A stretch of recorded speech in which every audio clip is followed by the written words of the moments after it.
오늘 출애굽기 20장 4절부터 6절의 말씀을 통해서 우상숭배 금지라는 제목으로 함께 은혜를 나누겠습니다. 서열이 문답 49문답 50문답의 내용인데요. 10계명의 제2계명을 두고 제2계명이 무엇인가 오늘 읽었던 본문으로 답을 하고 있고요. 50문답에서는 제2계명에서 명하는 것이 무엇인가 하면서 하나님이 그 말씀 중에 정하신 종교상 모든 예배와 규례를 받아 순종하며 깨끗하고 완전하게 지키라는 것이다. 뭐려? 우상 숭배하지 말라는 거죠. 다른 형상을 자기를 위해서 만들거나 절하거나 섬기지 말라. 그렇게 하면 3, 4대까지 멸망받게 될 것이다. 쉽게 말하면 우상을 만들지 말고 숭배하지 말라는 거죠. 우리가 교회 안에서 신앙생활 할 때 굉장히 많은 헌신을 해야 되는 줄 알고 있는데 사실은 그런 건 아닌 것 같아요. 대부분의 성도들이 의외로 많이 흔들리는 것을 저는 이렇게 보고 있거든요.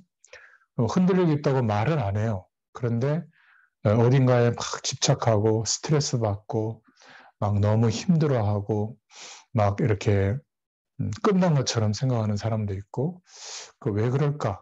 그리고 복음의 말씀을 몰라서 그럴까? 알고 있어요. 또 듣고 있고 또 나름대로 신앙생활도 하고 있는데 그래서 대부분 세상에서의 삶과 하나님이 함께하는 축복의 삶이 이렇게 분리되어 있기 때문에 뭐 말씀 들으면 또 은혜 받고 힘나는데 삶 속에서는 여전히 뭐 어떻게 해야 될지 뭐 이렇게 하는 것이 맞는지 아니면 더 확실하게 이렇게 해라 막 이랬으면 좋겠는데 복음은 또 그렇게 말하고 있지 않거든요.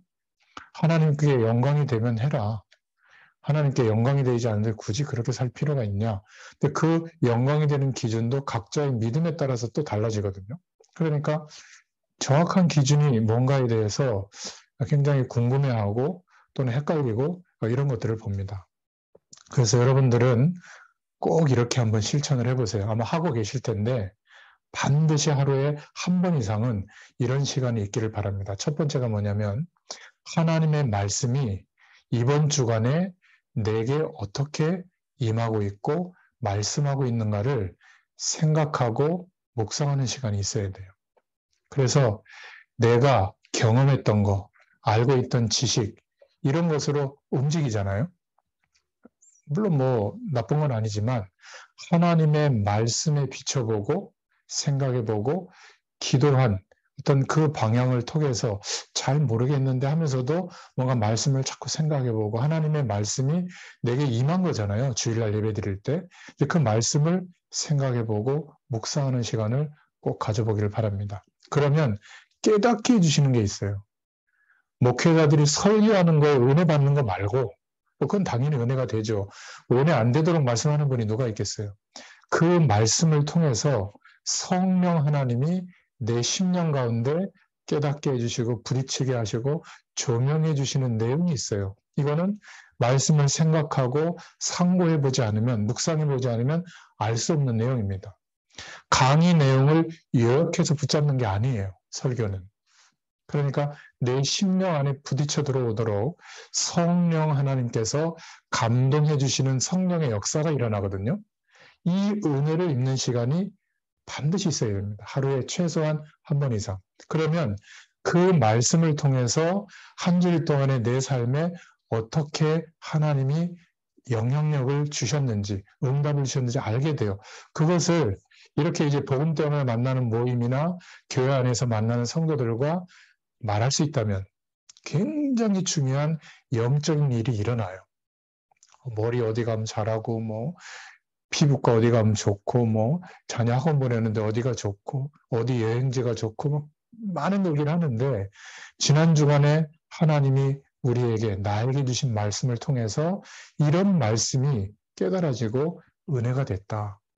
이게 하루에 한 번 이상 묵상된 사람은 반드시 그 은혜가 있어요. 이것을 가지고 성도들과 교제하는 것이 필요하거든요. 안 그러면 신앙생활을 오래 하면 할수록 스트레스 받습니다. 자랑하고 서로 비교하고 또 뭐 이게 옳다 그러다 막 그런 어떤 갈림길에 있고 막 그러거든요. 그러니까 조용히 뒷자리에 왔다가 갈 수 있는 교회, 큰 교회를 주로 찾습니다. 그리고 뭐 신앙생활 어떻게 하는지 별로 관여 안 하거든요. 너무 많다 보니까. 작은 교회는 이제 너무 막 숟가락 하나까지 간섭하잖아요. 그러니까 너무 힘들다고 하는데 사실 그게 아니에요. 하나님의 말씀이 이번 주간에 내게 어떻게 임하고 성령 하나님께서 말씀하고 있는가, 이 응답이 있어야 되는 겁니다. 하루에 한 번 꼭 그 시간을 가져보세요. 두 번째는 내게 임한 이 축복이 감사하다, 기쁘다 이렇게 끝나는 것이 아니라 분명히 한 주일 동안 살아가는 우리의 삶 속에 내 삶에 부딪혀 들어오는 사람들이 분명히 있어요. 소극적인 사람은 한 30명 정도, 적극적인 사람은 한 200명 정도 있다고 합니다. 사회성이 있다면. 근데 이 사람들을 품게 되죠. 그리고 내게 임한 하나님의 말씀의 은혜가 저 사람들에게 전하라 말이 아니라 어떻게 하면 이 축복이 전달될 수 있을까를 생각해 보세요. 하루에 한 번 이상. 저는 한 번이 아니라 여러 번 생각하거든요. 즉, 하나님이 우리와 관련된 사람들에게 이 축복을 어떻게 알도록 하실까? 나를 통해서 어떻게 이 축복이 전달될 수 있을까를 꼭 생각해 보세요. 그러면 굉장히 중요한 복음의 능력에 어떤 사로잡히게 됩니다. 그리고 이렇게 한 주일을 그냥 살아가거든요. 뭐 어떤 면에서는 견디는 거일 수도 있고 그냥 매일매일 비슷한 현실을 어려움, 문제, 사건, 갈등 이런 것 속에서 살아내는 거거든요. 하나님의 은혜로. 그런데 내가 살아가는 열심의 결과 말고 하나님이 응답하신 게 남아요. 한 주를 살아보면. 하루를 잠자리에 들기 전에 돌이켜보면 하나님이 말씀으로 은혜를 주시고 하루를 살아가는 그 결과가 나오거든요. 보통 사람들은, 종교인들은 어떻게 살아가냐면 영적인 사실을 위해서 사는 게 아니라 내 육신의 삶이 편안해지고 성공되고 행복하고 안정되기 위해서 육신의 삶을 위하여 영적인 것을 허비시키는 거거든요. 그래서 신앙행위를 하는 겁니다. 그런데 그리스도의 의를 힘입어서 하나님의 자녀된 우리들은 육신의 삶을, 하루 동안의 삶을, 한 주일 동안의 삶을 최선을 다해서 살아보면 하나님이 우리에게 약속하시고 인도하시는 축복이 발견돼요. 그러니까 육신의 삶을 허비시켜서 영적인 축복을 발견하는 삶이 우리의 삶의 내용이에요. 그러니까 하루를 성공되게 하기 위해서 사는 게 아니에요. 이게 거꾸로 되면 날마다 말씀을 듣고 신앙행위를 하는데 내 삶을 위한 보조수단밖에 안 되는 겁니다. 하나님이 말씀을 통해서 나의 삶을 인도하시는 하나님의 뜻과 계획과 응답이 발견되어야 되는데 내가 기도하던 것을 하나님이 이루어주는 것이 기도 응답이 아니에요. 그거는 어떤 면에서 불신자들은 더 철저하게 노력하면 얻을 수 있는 내용들이 많거든요. 그러니까 그런 노력도 안 기울이면서 달라고 했는데 하나님이 허락해 주셨다라고 간증하면 굉장히 수준 낮게 봅니다. 그리고 이기적으로 보죠. 하나님이 우리에게 주시려고 하는 축복은 육신에 필요한 것들 알고 계신다고 항상 말씀하시잖아요. 물론 구하기도 해야 되지만 진짜 구해야 될 거. 24시간 의식하고 기대하고 바라봐야 될 내용이 있단 말이죠. 그러니까 복음에 뿌리 내려야 된다. 이렇게 얘기하면 단어만 그냥 이해하고 넘어가. 복음에 뿌리 내려야지. 근데 어떻게 시작하고 지속하는지를 실제로 삶 속에서 해야 될 거 아니에요. 모르는 거예요. 그러니까 말씀을 들어서 내가 복음에 뿌리 내린 줄 아는데 아니에요. 여전히 내가 스트레스 받고 신경 쓰고 의식하고 사는 것은 살아왔던 인생관 속에서 좋은 거, 내 삶이 나아지기 위해서 필요한 거, 여기에 매여 있거든요. 자녀에 대해서도 마찬가지입니다. 사명에 대해서도 마찬가지고 그것을 하나님이 이루신다라고 믿어지면 사명에 대해서 스트레스 받지 않아요. 산업인들 중에 사명 있는 분들이 있거든요. 하나님이 축복하시면 막 RUTC 조그맣게 짓고 문화센터를 짓고 막 교회도 한 몇백 개 짓고 선교사님들을 막 후원하고 근데 축복 아니니까는 거예요. 점점 어려워진다는 거예요. 그러니까 시험에 들어가지고 막 상처받기도 하고 힘들어져요. 무슨 말이죠? 영적인 축복을 내 육신의 삶을 위해서 희생시키는 삶의 태도예요. 하나님이 깨닫게 해주신 내 인생을 향한 하나님의 계획은 하나님이 이루셔야 될 내용이에요. 우리가 못 이룹니다. 하나님의 뜻과 계획을. 그것을 믿을 때 어떻게 되죠? 나의 하루와 나의 현실이 소중해지는 겁니다. 왜냐하면 나의 하루와 나의 현실을 통해서 하나님이 이루실 게 믿어지잖아요. 그러면 막 큰 기도 제목을 가지고 막 그렇게 막 하려면 돈도 많이 벌어야 되고 조직도 많이 일으켜야 되고 시스템도 만들어야 되고 그래가지고 그걸 가지고 하나님이 감당한다고 생각하거든요. 그게 세상 방법이에요. 그럴 수 있겠죠. 그런데 하나님은 우리의 도움이 필요한 분이 아니에요. 이걸 믿으셔야 됩니다. 창조주세요. 약속하신 일을 당신이 이루세요. 우리의 인생을 들어서 하나님께서 이루시면 감사하지만 우리의 인생을 들어서 쓰시지 않아도 하나님이 역사하세요. 그러니까 굳이 내가 악착같이 복음으로 막 은혜 받아가지고 막 축복 받아가지고 내가 하나님의 일을 감당해야만 되는 건 아니에요. 하나님이 내게 원하시는 것은 이 일을 그렇게 하라고 하는 게 아니라 하나님과 함께하는 축복, 그리스도의 의가 임한 사람만, 예수 그리스도를 믿는 믿음 안에 있는 사람만 누릴 수 있는 그 축복을 기대하고 기도하라는 거예요. 구하라는 거예요. 의식하고 살아라는 거예요. 그럼 하나님이 허락하신다는 겁니다. 푸닥거려 하듯이 대단하게 기도해야 되는 것도 아니에요. 믿고 구하면 됩니다. 제가 늘 이게 정말 이해가 안 되기 때문에 안 믿고 있기 때문에 기도해도 될까? 이렇게 얘기하잖아요. 나 때문에 세계복음화가 될까? 이러고 기도하잖아요.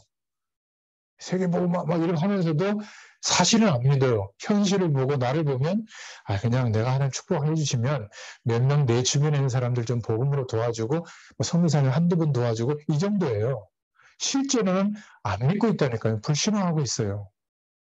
그래서 하나님의 말씀과 하루의 삶을 통하여 하나님이 약속하신 말씀의 내용을 믿을 수 있게 되도록 그 상황이 되면 즉시 응답하세요. 이럴 땐 좀 아멘하세요. 정말입니다. 나이가 이렇게 되고 직업도 그렇고 수입도 변변치 않고 뭐 내가 이렇게 대단한 능력도 없고 그래서 선택한 거예요. 세상을 좌지우지할 만한 능력 있는 사람들은 굳이 하나님의 도움이 없어도 세상을 뭐 이렇게 저렇게 할 수 있다라고 본인이 생각하거든요. 그 사람이 과연 24시간 전적으로 하나님을 의지하고 하나님이 하신다라고 고백할 수 있을까요? 못합니다. 자신이 하겠죠. 성령의 역사하심이 일어난 그 첫 출발점이 헤롯 임금이 왕이 국가의 국고로 40년 동안 어마어마하게 지은 예루살렘 성전, 거기에 전 유대인들이 모여서 예배하는 곳이에요. 우리 같으면 거기에서 하는 역사가 시작된다고 생각하지 않겠어요? 근데 전 재산을 내서 공동생활하지 않으면 먹고 살기 힘든 그런 초대교회, 우리가 생각할 때는 이름이 좋지 초대교회지, 그냥 낙오된 사람들이 모인 거예요. 그것도 숨어서 120명 정도. 근데 여기에 시대와 세계를 변화시킬 성령 하나님이 역사하는 일이 여기에서 시작된 겁니다. 우리의 기준과는 달라요. 하나님은 한 명의 도시락의 헌신, 이것을 축사하시니까 어떤 일이 벌어졌죠? 5,000명이 먹고도 남는 역사가 일어나는 겁니다. 우리의 생각의 최대치는 뭐죠? 한 사람이 내거나 아니면 십시일반 내에서 모아서 하나님의 일을 감당하는 이 정도인데, 하나님이 보좌의 축복과 능력으로 지금도 역사하고 있다는 사실이 경험되면 꿈꾸게 됩니다. 그리고 내게 허락하신 그 비전과 꿈이 허황된 것이 아니라 하나님께서 이루시고 역사하신다는 것이 믿어지게 되면 시작돼요. 그래서 눈뜨게 되는 게 뭐죠? 진짜 응답은 내 인생 전체를 믿음 안에서 올인할 수 있는 응답이 오는 겁니다. 그게 오직의 응답이에요. 이 문을 하나님이 열어주셔야 되거든요. 의외로 아무도 여기에 관심을 안 가져요. 이 응답에 대해서. 정반대, 우리가 생각하는 인생의 꿈에 대해서 반대 입장에 있을 수도 있습니다. 지긋지긋한 현실 속에 있을 수도 있고 우리 자녀의 인생 속에 있을 수도 있어요. 어디에나 있습니다. 그러니까 경쟁 상대가 없기 때문에 진짜 응답이 시작되어지면 유일한 응답을 받게 돼요. 방법도 바뀌어요. 열심히 노력해서 뭔가를 만들어내는 게 목적이 아니라, 그게 방법이 아니라 임마누엘, 하나님이 우리와 함께 하시는 은혜, 보좌의 능력을 누리는 기도가 우리의 수단이 되고 방법이 됩니다. 바뀌어요. 저도 과거에는 열심히 노력해서, 열심히 사역해서 하나님의 사람들을 찾아서 시스템을 만들고 그것을 통해서 이루어갈 수 있다고 믿고 있었거든요. 아무리 노력해도 이루어지지 않아요. 그럼 내 노력이 잘못됐나? 기도가 부족했나? 정말 제가 얼마나 노력했으면 이 치아가 14개나 빠지겠습니까? 또 빠지고 있는데 잇몸이 무너질 정도로 30년을 정말 한결같이 인도받았거든요. 근데 7, 8년 전에 깨달았어요. 어떻게 깨달은 줄 알아요? 이 약속은 하나님의 약속이 맞는데 너무 엄청난 거를 막 몸이 부서져 일하면 되는 줄 알았는데 아닌 거예요. 하나님이 이루시는 거예요. 이게 믿어지게 되니까 내 작은 현실과 하나님이 허락하시는 이 사람들, 이 만남을 통해서 하나님이 역사하실 때 믿어지니까 어떻게 되는 줄 알아요? 하루 성실하게 최선을 다하면서 사는 겁니다. 근데 스트레스가 없어요. 감사와 감격이에요. 나와 같이 보호자의 능력을 체험하고 드리는 기도가 이 사람들에게, 말씀을 듣는 이 사람들에게 정말 시작이 되면 하나님이 역사하실 것이 믿어지는 거 있죠. 그리고 기대가 돼요. 그 사람들이 누굴까? 그러면 문제가 와 있는데, 갈등이 오는데, 어려움이 와서 굉장히 절박해지는데 이게 유일한 응답이 시작되는 출발점입니다. 왜죠? 그 전까지는 솔직히 말하면 24시간 주님 바라봅니까? 안 바라봐요. 수술 직전에 24시간 바라봐지죠. 암 수술하실 때. 뭐 이거는 뭐 끝날 수도 있다 생각하지 않습니까? 인생에 정말 갈등과 문제와 어려움, 내가 노력하면 해결할 수 있다는 가능성이 없어지는 그런 절박한 상황이 되면 24시간 하나님 바라보거든요. 의외로 사명자들에게 그런 갈등을 허락해 주세요.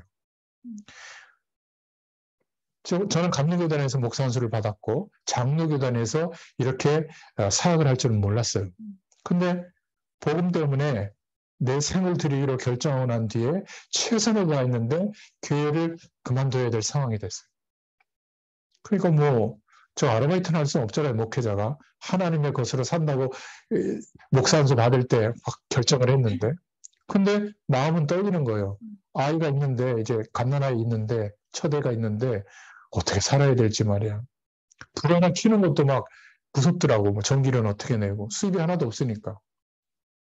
그래서 가장 가까이 있던 교회, 지금 동북교회로 가서 밤 9시 기도가 있다는 걸 알고 가서 그냥 울었어요. 하나님 저 복음 전하고 싶습니다. 저의 인생을 인도해 주세요. 3년 동안 그랬다는 거예요. 그러니까 아무런 일이 될 수도 없었어요. 근데 그때 제 마음에 결정을 해준 거예요. 전문 현장과 세계 복음화를 두고 목회보다도 여기에 제 인생을 드리겠습니다라는 결단을 하게 하신 거예요. 그때는 막 24시간 주님 바라봤죠. 참 신기한 거는 그 축복이, 그 결단이 30년의 시간이 지나면서 없어진 게 아니라 갈수록 더 견고해지는 거예요. 그러니까 그 길을 따라 모든 목회자들은 목회가 꿈입니다. 큰 목회. 그래서 그 배경을 가지고 막 전도하고 선교하길 원하는데 그건 당연한 거잖아요. 근데 목회자가 그 꿈을 조금 내려놓고 하나님이 원하시는 그 방향에 인생을 한번 들여본 거예요. 30년 가까이를. 근데 그 안에 정말 세계 복음화 하실 하나님의 방법과 길이 있는 거예요. 얼마나 감사합니까? 이건 경쟁 상대도 없어요. 내가 아무리 목회자한테 얘기를 해도 에이 목사님 그래도 목회를 하셔야지. 그래가지고 뭐가 되겠어요? 내 힘과 배경이 있어야 뭘 하죠. 제 힘과 배경은 없어요. 주님이. 그러니까 지금도 저는 차를 움직이거나 한 달 동안 살아가는 모든 사역에 관련된 거 하나님이 공급한 걸 가지고 살아요. 아마 어느 날 공급을 하나님 안 해주시면 멈춰야 될지도 몰라요. 그러니까 목회자로서 30년쯤 지나면 그래도 좀 누릴 수 있는 환경이 조성이 되는데 저는 24시간 주님 바라봐야 돼요. 여전히. 근데 이게 처음에는 힘들다고 생각했는데 이게 능력이에요. 그래서 제가 어떤 사람을 만나도 무너진 사람을 만나도 하나님 바라보면 하나님이 역사한다는 말을 증인으로 내가 선포할 수 있게 된 거예요. 자녀? 하나님 책임진다. 저는 3명이에요. 하나 가지고 힘들어 하시는데 다양한 문제와 일들이 일어납니다. 근데도 하나님이 하신다는 게, 자녀들을 인도하신다는 게 믿어지니까 어떻게 되죠? 걱정이 되는 게 아니라 기대가 돼요. 그리고 이런저런 일 속에서 하나님이 간섭하시는 게 보여지거든요. 그러니까 진짜 유일한 응답이 오게 되는 겁니다. 이 응답 속에서 오늘을 살게 될 때 하나님을 모르는 불신자들이 볼 때는 이상하게 사는 겁니다. 경쟁해서 사는 게 아니라 하나님의 능력과 힘을 가지고 사는데 이 사람들은 알 수가 없죠. 내가 말로 나중에 표현해 줘야 알죠. 그렇잖아요. 그러니까 복음은 전달되는 겁니다. 내게 임한 그리스도의 축복과 능력이 전달되는 게 전도예요. 구원의 길 메시지를 외워서 그를 설명하는 게 전도가 아니라 내게 실제로 하늘 보좌의 축복과 능력이 임한 사실을, 뭐 말 잘하면 많이, 말을 잘 못하면 간단하게 하나님 함께 하세요. 예수 믿으면 돼요. 이래도 하나님 역사합니다. 동일하게 하나님의 능력이 나타나게 돼 있죠. 그래서 하나님이 하루를 살아가는데, 한 주를 살아가는데 어떻게 응답하셨는지를 알게 된다니까요. 이것을 모르고 열심히만 사니까 고달픈 거예요. 그러니까 늘 경쟁해야죠. 늘 논쟁해야죠. 싸워야죠. 이길 수 있습니까? 하나님 모르는 사람들은 막 권모술수를 다 동원하는데, 무속의 배경과 영적 현상과 능력을 다 동원하는데 우리는 맨몸으로 알고 있는 지식으로 부딪히면 되겠어요? 못 이깁니다. 그래서 하나님이 복음의 뿌리가 내려지도록 이렇게 가장 간단한 방법을 주신 겁니다. 예배하니까 예배를 통해 주신 말씀을 붙잡고 그 말씀 통해서 한 주일 동안에 내게 하나님의 성령으로 어떻게 말씀이 내게 임하는지를 보셔야 돼요. 그러면 생각해보고 기도해봐야죠. 또 이 축복을 나만 누리는 게 아니라 어떻게 하면 전달할 수 있을까를, 전달하면 좋지만 상황이 그렇게 안 되잖아요. 그러면 전달할 방법과 내용을 생각해보세요. 이게 축복입니다. 그러면 응답하시는데 그 한 주일의 삶, 하루의 삶을 통해서 알게 되는 4번째 축복이 뭐냐면 방향을 알게 돼요. 이 방향으로, 하나님이 원하시는 현장으로, 원하시는 방향으로 나를 인도하고 계시는구나. 이제는 24시간 주님을 바라보도록 내 삶에 몇 번 안 되는 하나님이 적극적으로 개입하시는 순간이 온 거구나. 나는 끝났구나. 문제가 왔구나. 극복이 안 되는구나. 이게 아니라 하나님이 정말 사랑하시는 순간이 왔구나. 이러면 어떻게 되죠? 제목으로 딱 붙잡아줘요. 계속 생각할 제목으로. 그것이 이번 주에 여러분 강단의 말씀을 통해 주신 말씀 중에, 선포된 말씀 중에 본문의 성경 구절일 수도 있고 그 내용 중에 성경 구절들이 이제 부딪혀오기 시작하는 겁니다.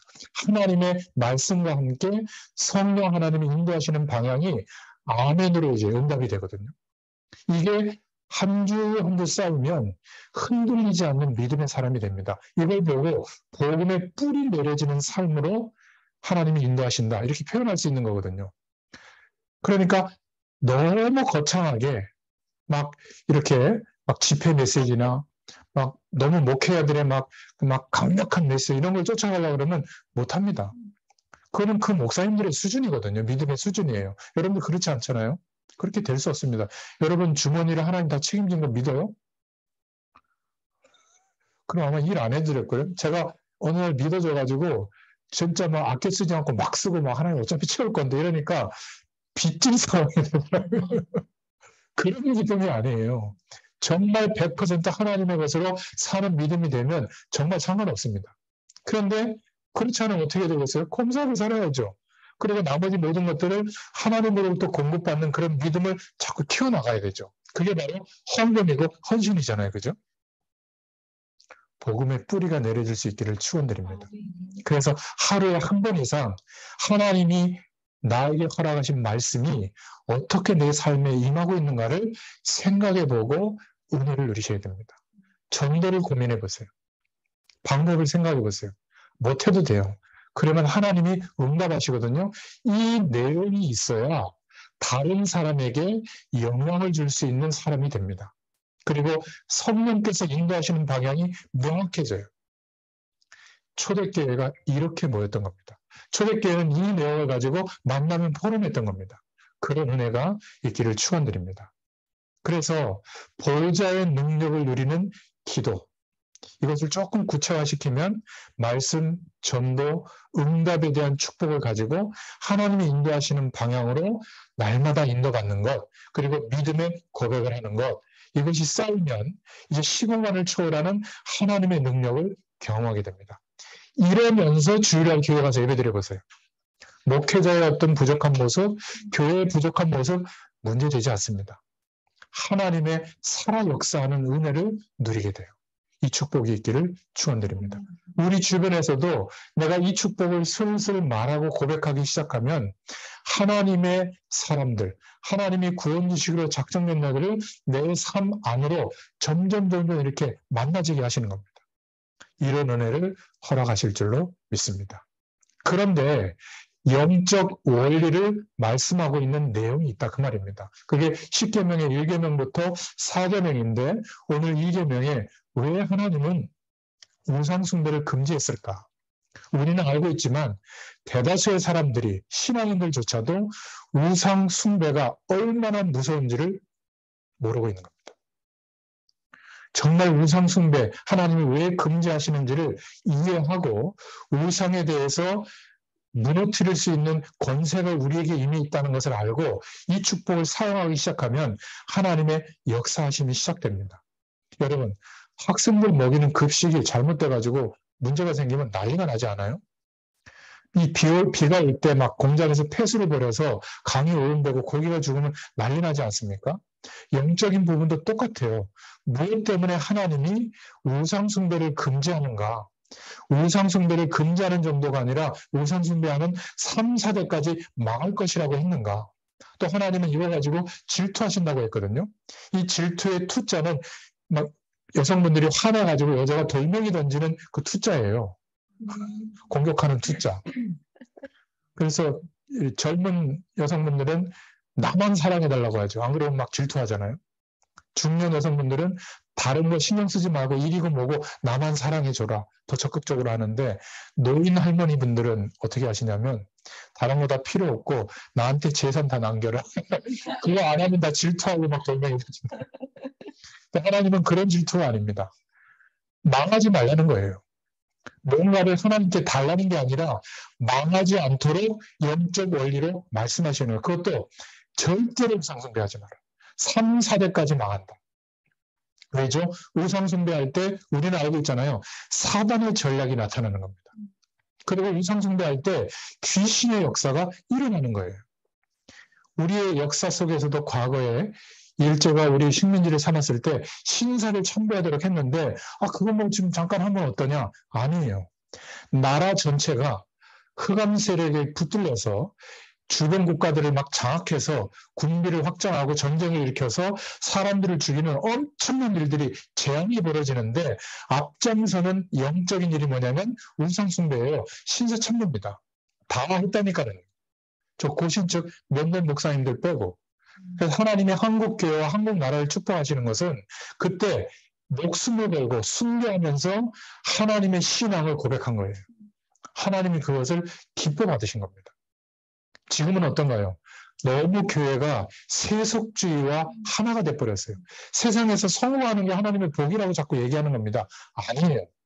만약 우리의 삶이 세상의 복이 커져서 하나님께 영광이 되는 것을 영광이 되는 방향으로 살지 못한다면 적극적으로 세상의 복을 거절할 수도 있어야 되는 겁니다. 그게 다 하나님께 영광이 된다면 이게 좀 수준이 있는 얘기입니다. 내 건강한 것이 하나님께 영광이 안 된다면 건강하지 않도록 기도하는 것이 진짜 기도예요. 그 소경이었던 그 누굽니까? 크로스비. 눈 뜨지 않게 해달라고 기도했잖아요. 눈 감고 하나님의 영광을 경험했는데 눈 뜨면 세상의 가치와 조건들이 자기에게 다가오니까 차라리 눈을 뜨지 말게 해주십시오. 오히려 건강의 상태가 좋아지지 않게 기도했잖아요. 저는 참 정말 믿음의 기도라고 생각합니다. 저 가난하게 해주세요. 그게 그렇게 기도하는 말이 아니라 우리는 너무 세속적인 세상의 복이 하나님의 복이라고 이퀄로 만드는 경우가 너무 많아요. 그거보다 우리가 24시간 의식해야 될 복은 이 영적 원리입니다. 하나님이 함께하는 축복은 우리의 마음속에 하나님의 약속하신 복보다 더 중요하게 생각하고 마음을 담고 인생을 쏟아붓는 그 내용을 내려놓으라는 거예요. 자녀, 하나님께 맡기고 좀 내려놓으세요. 여러분 좀 편하게 사세요. 그리고 도와주세요. 관여하지 말고 어려움을 요청할 때 그래? 묻지도 말고 도와주세요. 이 지구상에 가장 의지할 수 있는 대상이 되어주세요. 우리가 부족하지만 그러면 됩니다. 화목해집니다. 서로 막 어려울 때 같이 기도하고 이런 관계가 되는 거죠.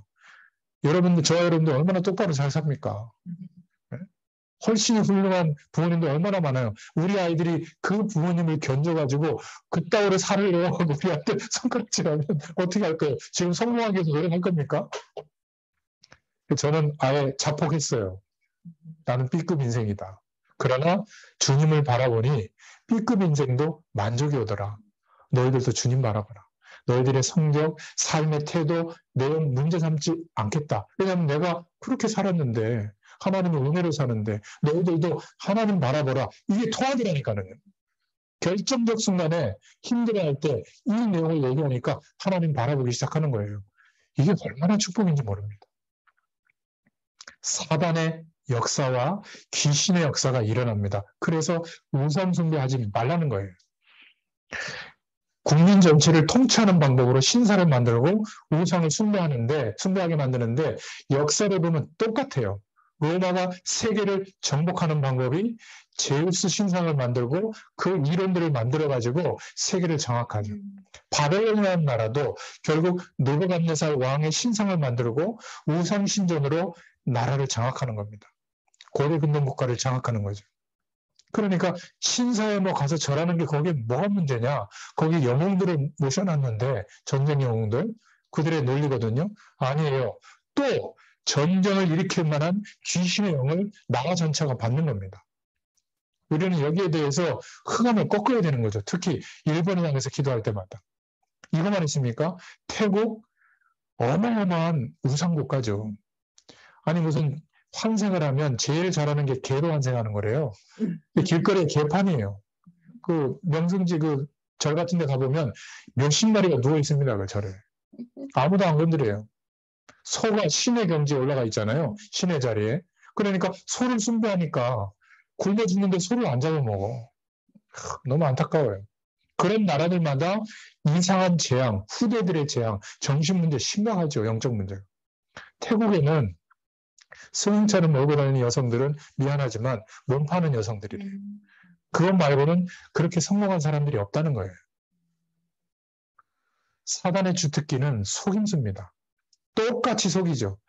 그것을 먹는 날에는 너희 눈이 밝아지고 선과 악을 알게 되고 하나님처럼 될 수 있다. 하나님이 제시한 약속보다 그 말씀, 복음의 내용보다 다른 길이 있다라고 지금도 똑같이 속이는 겁니다. 그래서 그것을 우상을 섬기는 것처럼 늘 의식하고 사는 기준이 되고 내용이 됐다면 영적 문제가 덮치는 겁니다. 하나님이 진노하시는 거예요. 그래서 우리는 과감히 내려놓으시길 바랍니다. 하나님이 함께 하시는 축복의 세계가 열리게 돼요. 우상 숭배하는 가정의 자녀들에게 심각한 문제가 온다니까요. 여러분 돈, 공부, 성공, 또 어떤 부모들은요. 미스코리아 출신 이런 부모들은 자녀들을 무조건 성형수술합니다. 외모를 가지고 자기가 성공해 봤거든요. 난리예요. 그리고 뭐 청담동 이런데 저 기사를 보니까 빚을 내가지고도 그 피트니스 클럽 이런 데 들어가서 막 운동한대요. 고소득자하고 만나가지고 뭐 어떻게 신분 상승을 그렇게 노리는 거죠. 아예 우리 자녀들은 어때요? 결혼 생각도 안 합니다. 왜 내가 이렇게 20년, 30년 노력한 결과를 결혼해가지고 다 허비하고 자녀를 키우고 이런데 내 인생을 허비하느냐? 나는 나를 위해서 살겠다. 행복하게. 행복할까요? 자녀들에게 영적 문제가 더 덮치는 겁니다. 그러니까 정신적인 어려움이 더 커져요. 사람들의 말 한마디를 수용할 능력도 없다니까요. 막 떱니다. 안타까운 거죠. 그리고 더 심각한 것은 대형 사고가 일어나는 뒤에 보면 그 문제를 일으킨 사람들이 영적 문제 가진 자를 통해서 그 문제가 일어나는 게 너무나 많아요. 거의 우상 숭배하는 자녀들을 통해서 미안하지만 이런 일들이 일어나잖아요. 대구 그 지하철 방화 사건도 영적 문제 있는 사람이 일으킨 거잖아요. 요번에 있었던 이 큰 대형 산불, 막 나를 말이지 공격한다고 하니까 막 불질러버리고 말이에요. 아니, 지나가다가 왜 담뱃불을 버려요? 그게 이렇게 큰 화마가 될지 누가 알겠습니까? 아니, 160조 정도 있으면 저 같으면 그냥 살겠어요.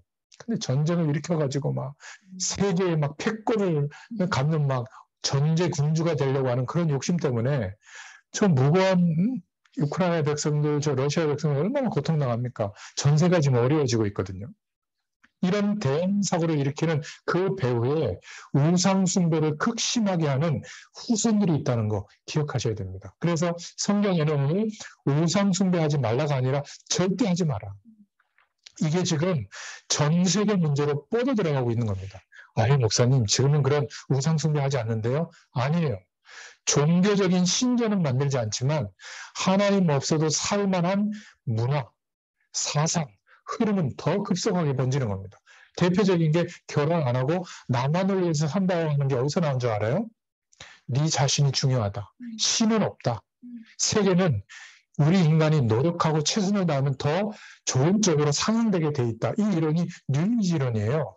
새 세계의 질서를 만들자. 기독교인의 세계는 무너뜨리고 그건 없으니까 새로운 세계의 질서를 만들자. 이게 정치와 사상에까지 영향을 주고 있거든요. 너무 안타까운 겁니다. 그런데 예수 믿는 우리는 여전히 내 삶이 행복해지고 문제 해결받고 괜찮으면 괜찮은 거예요? 나만 좀 재앙이 안 오면 괜찮은 거예요? 이제는 재앙이 우리 시리들을 덮치고 있다는 거. 학교도 맨정신으로 못 보내잖아요. 우리가 기도해야 되잖아요. 학교 안에 어떤 일이 벌어지는지 아십니까? 자녀들에게 이런 문화가 사상으로 막 파고든다는 거예요. 너무 안타까워요. 이 아이들이 아직 인생관이 결정도 안 됐는데 너무나 세속주의가 완전히 장악하고 있는 겁니다. 예수 믿어도 거기에 100% 당하고 있다는 거. 부모마저도 그쪽으로 밀면 어떻게 되겠어요? 아이들은 정말 답이 없는 겁니다. 그래서 우리는 우상숭배에 대한 정의부터 내려야 됩니다. 이 우상숭배는 무엇이냐? 하나님을 섬겨야 하는 인간, 하나님을 경배하는 인간이 하나님이 인간을 만물을 다스리고 정복하고 관리할 사명과 축복을 주셨는데 만물의 하나를 섬기거나 경배하는 겁니다. 이게 사단의 손에 완벽하게 잡히는 방법이에요. 돈을 섬기거나 경배하거나 건강을 섬기거나 경배하거나 자녀를 섬기거나 경배하거나 우리가 자녀를 섬기지 않지만 내 인생의 목적 이러고 가면 숭배하는 것과 같거든요. 이러면 그 열심과 노력 때문에 사단의 손에 잡힌다는 거. 대부분의 사람들은 모르고 왜 기독교인들은 그렇게 우상을 섬기지 말라고 온전하게 하느냐. 성경에는 뭐라고 말하고 있죠? 너를 위하여 만들어 섬기거나 절하지 말라. 우상 숭배는 거꾸로 된 것을 말해요. 만물을 다스리고 정복한 존재가 그런 축복을 누려야 될 존재가 만물 중에 하나를 그것도 만물을 섬기는 것도 아니에요. 만물 중에 한두 가지를 섬기는 겁니다. 만물을 다스려야 되는데 만물 중에 한두 가지를 섬기는 게 우상 숭배이기 때문에 여기에 심각한 문제가 오는 겁니다. 어린아이가 태어나면 젖을 먹어야죠. 그런데 젖을 먹지 못하면 뭘 자꾸 빨잖아요. 그런 것과 똑같아요. 하나님을 떠난 인간이 하나님을 만나야 되는데 하나님과 함께하는 축복을 못 만나니까 엉뚱한 것을 마음에 담고 인생을 걸고 살아가는 겁니다. 그걸 보고 우상숭배다라고 얘기하는 거예요. 가장 대표적인 게 종교죠. 복음 없는 교회도 적극적으로 말하는 우상숭배예요. 고려에서 3장 5절부터 6절에 그러므로 땅에 있는 지체를 죽이라. 곧 음란과 부정과 사욕과 악한 정욕과 탐심이니 탐심은 우상숭배니라. 이것들로 말미암아 하나님의 진노가 임하느니라. 특별한 사상, 특별한 가치, 특별한 어떤 행복한 조건들 거기에 우리의 마음을 담을 때 우상숭배다. 하나님의 진노가 임한다. 기억하시길 바랍니다. 오늘 본문에는 형상을 만들어서 절하지 마라. 틀림없이 사단과 귀신의 영향이 오고 자녀들에게 문제가 옵니다. 반드시 영적 문제가 터져요. 이게 전 세계의 문제입니다. 그래서 우리의 사명이 얼마나 크냐면 이 사실을 알고 있는 우리에게 전도하는 거예요. 이 사실을 알고 있는 우리에게 선교에 대한 기도를 시작하라는 겁니다. 그러면 큰 세 번째로 오늘 출애굽기 20장에 우상숭배하지 말라는 말은 이런 전체적인 말보다 단순하게 형상을 만들어 우상숭배하지 마라 이렇게 말하고 있죠. 이 말씀을 그대로 적용해 보면 애굽에 사는 동안에 있었던 세상 배경, 애굽의 다산, 풍요를 상징하는 그런 우상, 거기에서 완전히 벗어나라. 광야길을 가는 동안에 주변의 강도국들, 그들이 섬기고 있는 우상에서 벗어나라. 넘어가지 마라. 가나안에 들어가면 전부 우상이거든요. 철기 문명을 형성한 우상, 거기에 넘어가지 마라. 이렇게 말씀하고 있는 겁니다. 평신도 여러분 한 명, 전도자 한 명이 우상 숭배가 어떤 것인지를 정말 알면 모든 부분에 하나님은 오직의 응답으로 역사해 주십니다. 영적 문제가 왜 났는지 모르잖아요. 전도와 선교를 모르게 되어 있어요. 왜 우리에게 이 축복을 허락해 주셨는지 모르게 되어 있습니다. 여러분이 말씀을 듣는 분들 중에서 기억하세요. 제사, 그것도 우상 숭배입니다. 돌아가신 부모님들, 조상들이 오는 게 아니에요. 조상을 가장한 귀신의 세력이 역사하고 있는 겁니다. 귀신의 역사예요. 윤회설 귀신의 역사입니다. 전생에 뭐 내가 뭐가 되고 막 이렇게 체면으로 얘기하는 거 귀신이 보게 하고 느끼게 하는 거예요. 그걸 막 사실인 것처럼 생각하는데 부모님이 밥 제대로 안 뜨고 과일 안 날렸다고 막 살아있을 때도 나한테 그러더니 이제는 제사 똑바로 안 지냈다고 힘들게 한다. 그런 부모님이면요. 진짜 나쁜 부모님이에요. 안 그래요. 귀신이 부모 흉내를 내면서 속이는 겁니다. 아주 징그러운 놈이에요. 무속인들이 귀신 목소리로 부모의 목소리로 흉내내잖아요. 그러니까 부모님이 왔다 이렇게 생각하잖아요. 꿈에 죽은 사람이 나타난다. 신경 쓰지 마세요. 하나님 저랑 아무 상관이 없어요. 뭐 나타나면 어떻고 안 나타나면 어떻습니까? 똑같은 꿈이 계속 빠진다. 괜찮아요. 심리학적으로 제가 얘기해 드릴 수도 있는데 또 그게 답이 될까 봐 복음의 답은 뭐냐면 뭔 희한한 게 나타나도 괜찮아요. 제사 지내는 게 더 불이에요. 왠지 아세요? 부모님은 예수 믿고 돌아가신 분들은 천국에서 우리가 이 영적 축복 누리를 원하시고 불신의 부모님은 미안하지만 지옥 배경 속에서 우리 자녀들만은 여기에 오지 않도록 그렇게 생각하지 않을 거예요. 근데 제사를 지극정성으로 섬긴다. 귀신에게 하는 거거든요. 그러면 귀신이 역사에서 통로 삼고 와가지고 더 가문의 문화를 장악하게 하는 거. 그게 더 불효예요. 이런 분이 있더라고요. 어느 집사님이 추대배 좀 추석이나 이런 데 드려달라고. 저는 이제 예배 드리러 갔는데 상을 차려놨어요. 머리 날리고 이렇게. 그 성당 격서 이렇게 섭섭하다고. 그래도 부모님한테 좀 효도하는 마음으로 준비했다고. 제 마음은 이해하죠. 예수 믿은 지 얼마 안 된 분인데. 왜 이렇게 섭섭합니까? 귀신이 못 찾아오는 게 그렇게 섭섭합니까? 귀신 못 속이는 게 그렇게 섭섭해요?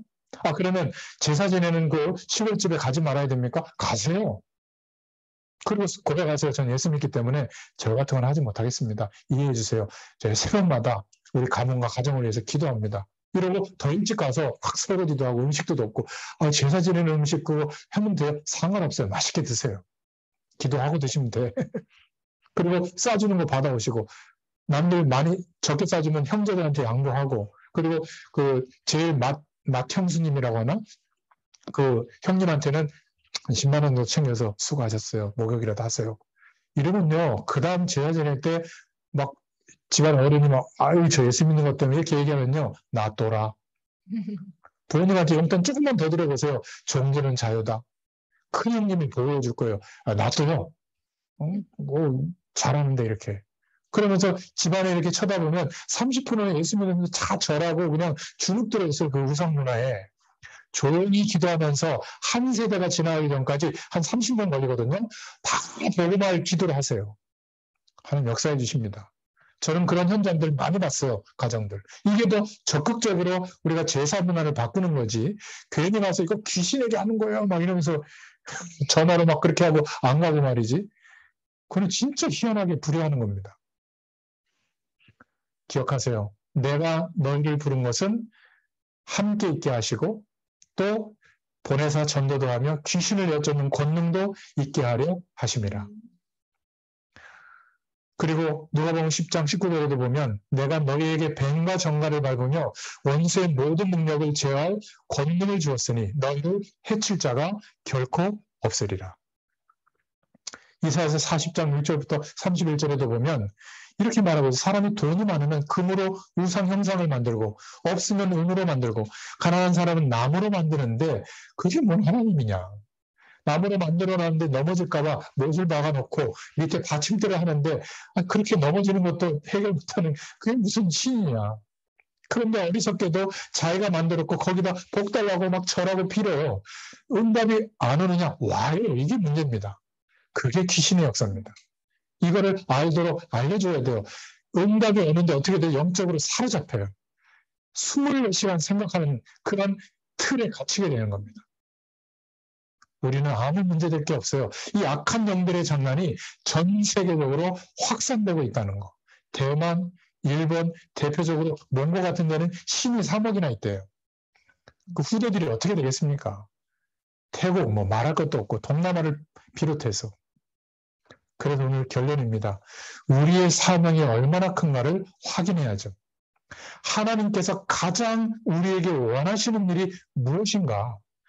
하늘과 땅의 모든 권세로 함께 하시는 그 응답을 누리시기를 원하시는 겁니다. 그래서 마가복음 3장에 누가복음 10장에 뭐라고 약속하셨죠? 모든 영적 세력을 제어할 권세가 너희에게 있다 허락해 주신 겁니다. 이 약속을 믿고 기도할 수 있기를 축원드립니다. 우상 숭배하면 어떤 문제가 오죠? 의술로 해결되지 않은 질병이 계속 덮쳐요. 그리고 정신적인 어려움이 덮칩니다. 참 무서워요. 그리고는 자꾸 재앙이 들이닥치는 겁니다. 그래서 하나님의 최고 관심은 복음 가진 사람들이 모이는 곳에 하나님의 최고 관심이 있는 겁니다. 복음, 제자, 전도, 선교를 생각하는 복음 공동체, 복음 가진 사람들이 모인 것, 지금 이 현장 하나님이 축복하실 줄로 믿습니다. 그래서 오늘 나도 이런 기도 응답을 받고 싶다면 서론에 말씀드린 것처럼 하루에 한 번 이상 꼭 생각하시고 묵상해보는 시간 가지시기를 축원드립니다. 지금 나에게 있는 하나님의 말씀은 뭔가? 이 말씀이 우리 가정도 우리의 현장에도 임해서 역사하는 축복이 나타나게 될 줄로 믿습니다. 매일 이렇게 은혜를 누리다 보면 주일날 하나님의 말씀을 듣는데 엄청난 축복의 문이 열리게 될 줄로 믿습니다. 되든 안 되든 하루에 한 번씩 전도에 대해서 생각해 보세요. 그러면 우리의 삶이 복음 속으로 깊이 들어가게 되는 결과가 오게 됩니다. 이걸 가지고 다른 사람들에게 증인으로서 말해줄 때 그 사람에게 변화가 일어나게 되는 줄로 믿습니다. 이게 바로 제자가 사는 삶이에요. 일을 하나도 하지 않고 집안은 팽개쳐 두고 그냥 막 전도에 들고 나가서 전도하는 게 제자의 삶이 아니에요. 나는 오늘을 사는 겁니다. 성실하게. 그런데 항상 말씀과 전도를 생각하죠. 그러니까 하나님은 내게 응답해 주시는 겁니다. 문을 열어주세요. 이러면 감사가 나오게 되고 그리고 하나님이 인도하시는 방향이 명확하게 보이게 됩니다. 이게 바로 또 다른 사명자를 세울 수 있는 내용이에요. 여러분들도 이렇게 꼭 실천해 보시길 바랍니다. 어렵게 하면 지속이 안 돼요. 그냥 좋은 시간을 딱 확보해서 여러분 주일 강단에 말씀을 두고 이 말씀을 통해서 하나님이 내게 무엇을 원하시죠? 그럼 성령께서 깨닫게 해주십니다. 그걸 가지고 좀 생각하고 기도해 보시고 그리고 여러분 삶 속에 만나는 사람들 안 좋은 사람, 좋은 사람 다 포함해서 이 사람들에게 어떻게 예수님이 그리스도라는 사실을 믿을 수 있도록 도울 수 있을까? 생각해 보세요. 방법을. 안 해도 됩니다. 그게 축복이에요. 그러면 하나님만 우리에게 주시는 응답이 와요. 아주 연약한 우리의 삶인데도 불구하고 세계 복음화를 꿈꾸게 되는 응답이 보여져요. 그러면 우리 인생의 방향은 명확한 겁니다. 하나님께 영광을 돌리는 중심으로 결정하고 판단하고 해석하게 될 줄로 믿습니다. 정리하자면 저와 여러분, 우리 가정은 흑암 세력과 배경에서 완전히 해방된 줄로 믿습니다. 예수님과 함께 죽고 예수님과 함께 거듭난 인생이 된 줄로 믿습니다. 여러분 어떤 문제가 와도 낙심하지 마세요. 만약 죽게 된다. 우린 시작이에요. 영원한 하나님의 축복이 시작이 돼요. 죽음도 문제가 안 돼요. 믿으셔야 됩니다. 그래서 24시간 주님을 바라보는 상태가 하나님을 볼 때 제일 수준 높은 상태예요. 주님 안 바라봐도 내 노력과 열심으로 살만하게 됐을 때 위험한 영적 상태로 하나님이 보시는 겁니다. 그러면 항상 가난하단 말이냐? 아니에요. 하나님의 능력으로 사는 삶은 부해지거나 낮아지거나 귀한 자리에 가거나 천한 자리에 가거나 관계없이 하나님의 형통한 축복을 누리게 될 줄로 믿습니다. 이것을 증거하는 거예요. 우리가 복음 전할 때. 내가 예수 믿었더니 기도 생활했더니 잘 됐더라를 전하는 게 아니라 괜찮다 당신의 삶도 이 그리스도의 능력은 이런 것이다. 하나님의 축복은 이런 것이다. 전달할 수 있기를 축원드립니다. 전 세계가 변화되는 선교의 응답이 우리의 삶을 통하여 우리 인생을 통하여 일어나게 될 줄로 믿습니다. 이 계명은 간단한 말이 아니라 우리 신앙생활의 최고 축복의 메시지가 될 줄로 믿습니다. 그래서 복음으로 충분한 사람, 정말 능력의 사람이에요. 복음으로 충분한 사람에게 하나님은 반드시 나를 향한 하나님이 쓰시는 달란트가 발견되도록 역사해 주십니다. 그리고 우리를 통해서 복음 가진 남은 자로, 복음 누릴 남는 자로, 복음을 전할 남을 자로, 같은 말인 것 같지만 의미가 굉장히 다릅니다. 후대 제자들을 세우고 세계복음할 제자들을 남길 자로 하나님께서 우리를 축복하실 줄로 믿습니다. 아직도 우리의 삶 때문에 힘들다면, 복음으로 충분하지 않는다면 하나님이 부르신 이유 그렇게 잘 모를 겁니다. 그런데 우리가 복음으로 충분한 하루가 되면 하나님이 복음 속에 부르신 이유를 분명하게 알게 되고 그 축복 속에서 하루를 인도받게 될 줄로 믿습니다. 기도하겠습니다. 하나님 감사합니다. 오늘 하나님의 은혜로 또 허락해 주시는 그 말씀을 믿음으로 붙잡습니다. 믿음의 결과로 하나님의 능력이 우리의 모든 삶 가운데 나타나도록 한 주일 동안에도 일평생에도 역사하여 주시옵소서. 복음의 뿌리가 내려지는 가장 중요한 시작, 하나님의 말씀을 묵상하게 하시고 전도를 묵상하게 하시고 하나님이 허락하시는 응답 속에 우리를 인도하시는 하나님의 방향이 보여지도록 주님께서 역사하여 주시옵소서. 예수님의 이름으로 감사하며 기도드렸습니다. 아멘. 감사합니다. 감사합니다.